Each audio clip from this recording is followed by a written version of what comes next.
ఏతద్యోనీని భూతాని సర్వాణీత్యుపధారయ అహం కృత్స్నస్య జగతః ప్రభవః ప్రళయస్తథా.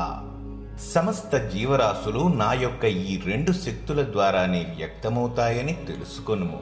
నేను ఈ సమస్త సృష్టికి మూల ఉత్పత్తి స్థానం మరియు నాలోనికి ఇదంతా లయమైపోతుంది. ఈ జడ పదార్థము మరియు జీవశక్తుల సంయోగం వలననే భౌతిక జగత్తులో ఉన్న సమస్త జీవరాశి ఉద్భవిస్తుంది. పదార్థము జడమైనది. ఆత్మకి శరీర రూపంలో ఒక వాహనం అవసరం. ఈ రెండు శక్తుల సంయోగం వలన ప్రాణులు వ్యక్తమవుతాయి. భగవంతుడే ఈ రెండు శక్తులకు మూలస్థానం.